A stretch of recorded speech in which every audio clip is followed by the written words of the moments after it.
Alam mo, may ibang mga leaders na kapag hindi gumagalaw ang member nila, ang unang inisip agad, wala, tamad yan. Walang pangarap yan, hindi seryoso yan. Pero, in my opinion, hindi naman talaga sila tamad. No, kaya ngayon sumali dahil meron niyang gustong maabot. Tama ba? Now, ang totoong problema nila ay nalilito lang talaga sila. No? At alam mo ba na ang confusion daw or kalituhan ay mas deadly kaysa katamaran? Kasi ang tamad kahit paano alam niya yung gagawin niya, di ba? Pero pag nalilito ang tao, gusto man niyang gumalaw, gusto man niyang umaksyon, hindi niya alam saan siya magsisimula.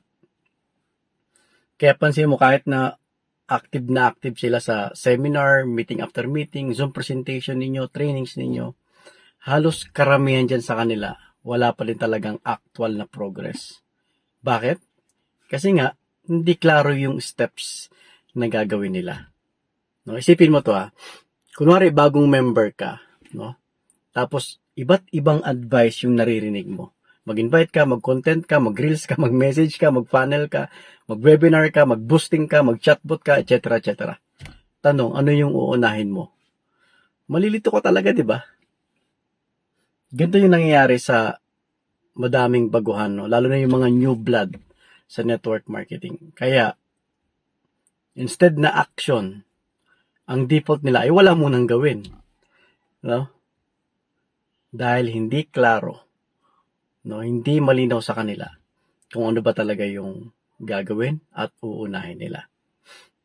Kaya, bilang leader, para sa akin, hindi sapat na puros motivation lang yung ibibigay mo sa kanila. No, kailangan, bigyan mo sila ng clarity at yun ang kailangan ng members mo. Dahil, ang clarity, yan ang nagtatanggal ng hesitation. Kapag klaro at alam nila yung gagawin nila at alam nila yung mga steps, gagalaw at gagalaw yan. No? Isa sa mga observation na nakikita ko sa ngayon, lunod na lunod ang mga members sa dami ng impormasyon. No? Pero, kulang sa direksyon.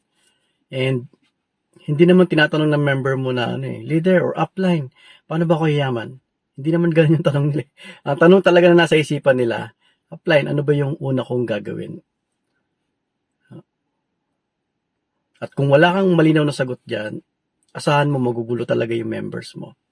No, magugulo talaga yung team na binibuild mo. Kaya ang solution ay hindi dagdag motivation, no?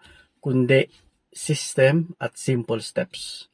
So, ito yung advice na bibigay ko sa'yo. Mag-build ka ng malinaw na sistema. Gumawa ka ng simple website na ando na lahat ng guide at steps at dito mo lalagay yung mga trainings mo. No? You can also build a simple sales funnel para sa team mo. Para meron kang clear duplication process. No? Para kahit hindi ka online, kahit busy ka, kahit na absent ka or wala kang isang linggo, okay lang. No? Alam pa rin nila yung susunod nilang gagawin. Dahil klaro at malinaw sa kanila yung steps. Again, clarity. Kapag may linaw na susundan ng members mo, doon nagsisimula ang tunay na growth.